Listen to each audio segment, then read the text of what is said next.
what's your like secret for getting like, because you make a lot of art, like you make a lot of art. That's a really volume of work. What's your secret to staying consistent? And like, do you have like a rule where you draw every day? No, I have no rules. No I rules. can't work with rules. So you just draw whenever you feel like it. Yeah, well.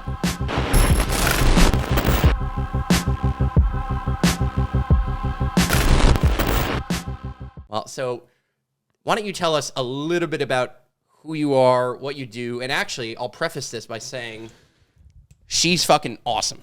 Like, she's really, really fucking good. Her art is going, I mean, consistently viral. People talk to me about your art all the time. And they're like, oh my God, I actually, like, so I follow her account. I know. It's so funny how many times, like, people have shown me your account or been like, Before? Oh, yes. Yeah? Yeah, absolutely. Before I had ever met you. And before, I guess, Kevin had introduced us or whatever, I had seen your art and people had talked to me about your art many, many times over and referenced it. Because I think you're I'm still overwhelmed by all of that attention, actually. Well, let's talk about that, because I think your art is obviously speaking to a lot of people. I would assume that it speaks a lot to women specifically. Like must be a ton of women that are very, very into your art. But I think both men and women really resonate with it, because it's more and more men. More and more are men coming to Interesting. Yeah. Interesting. Yeah, I mean it's got a very kind of raw sexual kind of nature to it. And I mean, I love that you take your art and you turn it into tattoos, canvases, wood art, all kinds of stuff.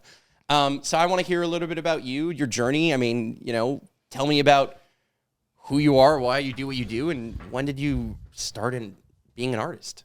When did I start being an artist? Yeah.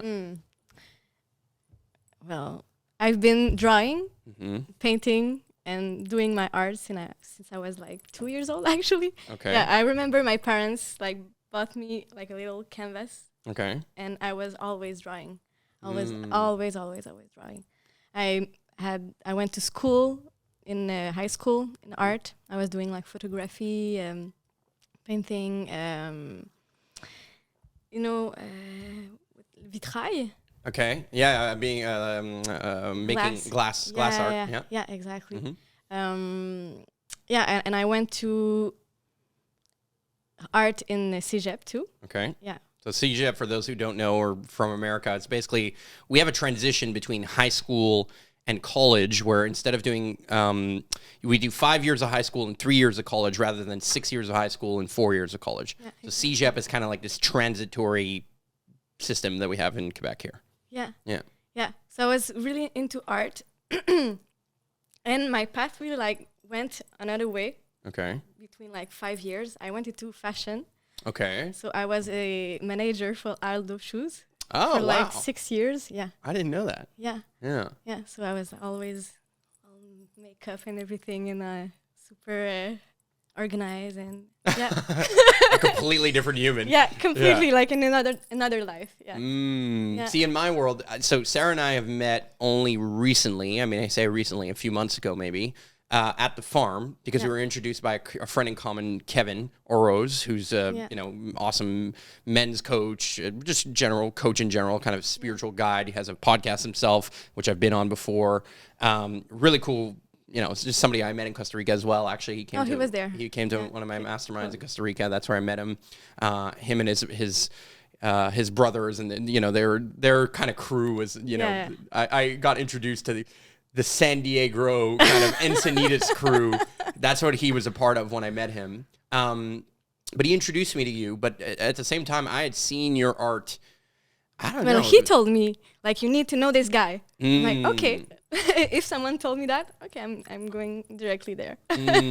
Yeah, and then so you came out to the farm, and that was, I mean, I think instantly I feel like I've known you for a long time. Yeah, that's for sure. Yeah. Like, it's a mutual feeling, right? Like, sometimes you meet people and it's like, oh, wow, you're part of my tribe. Like, you're a soul family. Exactly. And I think we both The moment I sit at the table, I was like, okay, I'm home. It's family. I remember you coming. I remember kind of the feeling. It's early spring, so everything at the farm is still like, okay, we're just getting going. Yeah. It's a new season with new characters and new faces kind of showing up for the first time. I don't want to say showing up, but like participating for, full time for the first time. And then you just showed up and, very quickly you were bare feet. Bare feet, just getting like integrated into nature is the easiest way to say it. Like you were part of the farm. You weren't at the farm. You were in the farm. Exactly. I slept there the first night. Yes, it's true. Yeah, because you recently bought a Westphalia and stuff. Yeah. So I mean, you know, that in and of itself, I think says so much about like why I feel connected to you. Maybe why, you know, I resonate with you in those ways. But okay, so you started drawing when you were young. Yep. You went to school for it. You went in fashion. But at some point, something happens, right? Like at some point, you're like, okay, I'm gonna I worked, develop. I was in Aldo managing stores, and I studied marketing, fashion marketing at La Salle. Like which my mom studied. Yeah, your mom? My mom actually studied fashion marketing. Yeah, and I was like, no, it's not enough creativity. So I went to fashion design, and there I finished all my school. I went to I was a fashion designer for shoes for Steve Madden for like 3 years almost. Wow. Yeah, and at that time I had my boss who was my mentor. He was Italian. I really liked him. Donato Michel. Ah, beautiful. I love that man. Just so charming you. Yeah, no, but we had a real chemistry, and he was really like a mentor, and he really loved me, and I had a baby, my son. When I came back, I was there, and just my flame was getting like weaker and weaker. And one time he said to me, even if he really liked me and he had difficulty to replace me when I was pregnant and everything, at that time he told me, you need to go. Not that he was firing me. No, he could see that your passion wasn't there. If you don't go, you're gonna end up like me, and your flame is gonna be like. Wow. Yeah. So he basically like literally told you to be an esprit libre. Yeah. Pun intended. By exactly, the way. and at that time I was beginning to tattoo a bit. Yeah. Like in my living room downstairs. Okay. In a little room. And Did you practice on yourself first? Yes. Okay. So what's your first, like, do you have like tattoos on your? I have some tattoos, but my first tattoo was on a friend.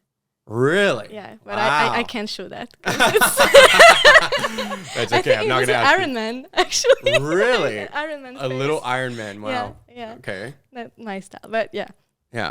So at that time I was beginning to tattoo, and he was like, your tattoo like work. If you stick to it 100%, it's gonna work. If you do it half, 50%, your attention won't be directly on it, so it won't work. But if you go, for sure, you have all the chance. So he was really egging you on to like just go for it full stop. Yeah. Wow. Yeah.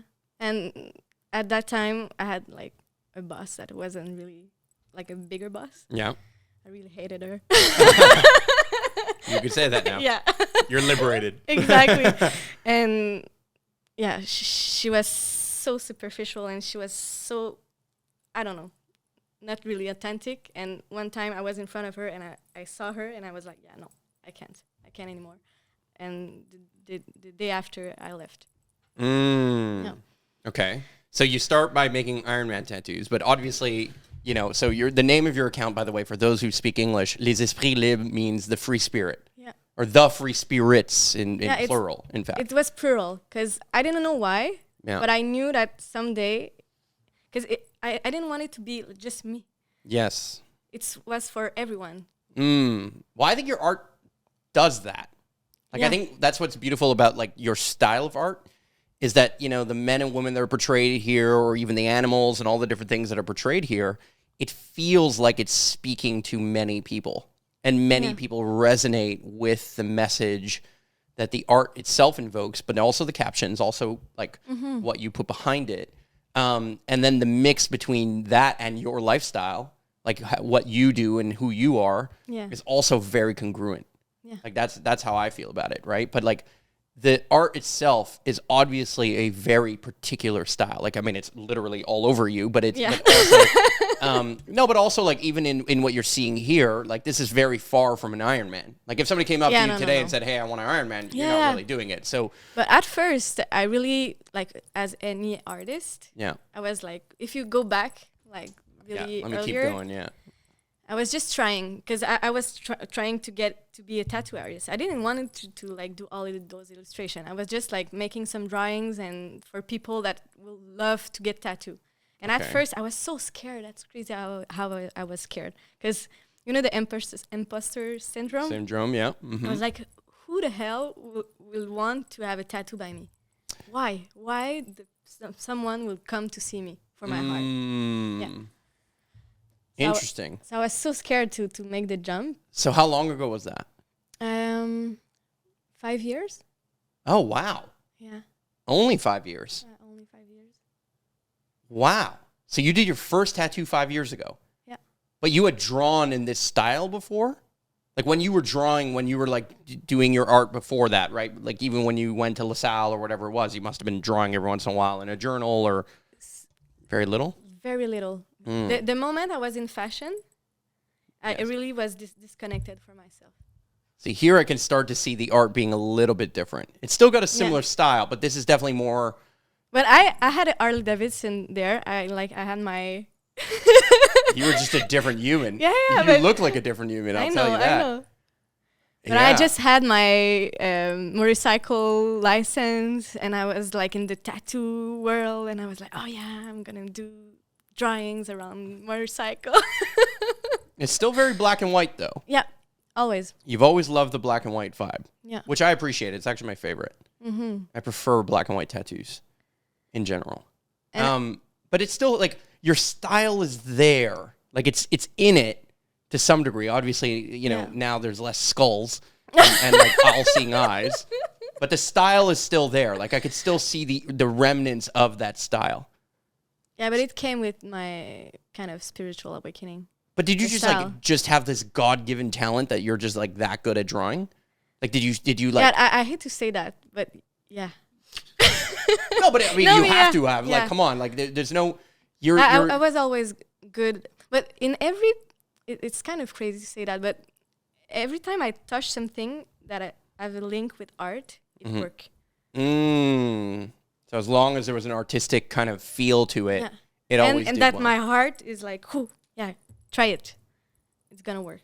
Well, I find your geometry is phenomenal, right? Like, and I've watched you draw at the farm. Like, I've watched you do some where you're taking like different pieces and you're kind of putting in the background, fading it, and then kind of tracing with it. Yeah. But I can imagine you also do a lot of freehand, right? Like just purely drawing, and it's just like you've got a clear... On the body is really nice. Yeah. As a tattoo? Yes. I did one for my friend here. It was just like, pure freehand. Yeah. With flower and everything. And it was so fun to do. Wow. Yeah. That's so fun. Like, I find it, but it's like, there's something about knowing, like, art has the kind of art you're doing has some element of, like, the need to understand where a line needs to be, where it needs to end, where how much spacing things need to have. Like, there is geometry in art. Yeah. And I feel like, you know, some people put a lot of time and energy, like, learning a craft. It feels like you just have this natural talent for that. Yeah, but I have the natural talent, but I went to school. You also studied it. Yeah, exactly. So all the geometry and everything. Were you learning that in, like, on canvases and painting first? In drawing. It was always drawing? Yeah, drawing. Okay. Yeah. Pen and pencil? Pen or pencil? Yeah, cool. Yeah. Oh, interesting. Yeah. I really love to do clay, too. The movement, the hand, and, like, the texture, the feeling of it. I love the texture. Getting dirty. Yeah. Hands. Yeah. Well, I've watched you obviously do it on wood. You made a sign for Valhalla. You Recently, I've been working with matière première. Yeah, primary materials. Yeah. Yeah, and I really love to get back to that back kind to nature. Of, yeah, something more like more real, tangible, raw, and yeah. Mm-hmm. Yeah. And with wood, it's really nice because you have the smell too. Yes. All those different types of woods, and when you burn it, there's like a bit like incense. Yeah, there's a vibe to it. The vibe I watched you do it. There is really a vibe to what you're doing and when you're doing it. Yeah. That's beautiful. And so, what's your like secret for getting like? Because you make a lot of art. Like you make a lot of art. That's a really volume of work. What's your secret to staying consistent? And like, is it you have like a rule where you draw every day? No, I have no rules. No rules. I can't work with rules. So you just draw whenever you feel like it. Yeah. Well, people doesn't know that, but Yeah. my Instagram and all my work and my drawings, it's like, you know, a lot of people write in journals, but this is my journals. So if you want to know what's happening in my life, just look at my drawings. And I think that's why people are like compelled to come and So look at my heart. How about this? I want you to give me a story behind a piece that you've done recently. Okay. Because I'm a story guy, and you know this. Yeah, I know. Right? I'm a story guy. So just pick a piece here, recent piece. Is there one that speaks more to you? That you feel like there's like a real story that you'd want to tell? Wait, get down. A little bit further. Choose one. You choose. I mean, yeah. like this one I recognize this one for me, for example, I saw an art piece like this at Burning Man. Yeah, exactly. That was my inspiration. So your inspiration was the Burning Man piece. Yeah. But then you added, obviously, the roots and some of the different pieces, right? So So some things are inspired, obviously, by things you see, places you go, right? You're like we were joking about this before the podcast, but it's like, I feel like you're always out in nature somewhere. Yes. You know what I mean? That's for sure. There's definitely, obviously, a lot of sexual, you know, themes. Like, obviously, this is very, very sexual in nature. Yeah. I mean, would you say that... But I'm passionate about connections. Yes. And relationships and love and... I'm just going to ask you to keep the mic with you. Yeah, just because... No, don't be. We'll hear you better. See, it's funny. Every once in a while, there's a little bit of color. Yeah. And I like the black and white better. I'm not going to lie. Although people responded really well to the color, too. Yeah. Yeah. Because it's like a surprise. Yes. And it's a surprise for me, too. So yeah, maybe that's why. Fair. Like this one. Which one? This one? No, the one. Just this one? Yeah, this one. Like this one, the story beside it is one of my lover. Okay. He makes flutes. Okay. Native American style of flutes, and that's just a moment of intimacy between me and him. He was playing the flute and I was dancing. And so you decided to draw that. Just that moment. Yeah. So this is really a representation of you. Yeah. In your well, the woman in almost all my drawings is like you. My alter ego. Yeah. Does she have a name? No. No? No. Maybe you can name her. She's a free spirit. She's a free spirit. Yeah, exactly. Yeah. Interesting. I love that. I really love... I find it so amazing. Like, 'cause I feel like I have no artistic talent in this way. Like my art is with words. My art is storytelling. Yeah. And my art is understanding cameras. My art is understanding like other things.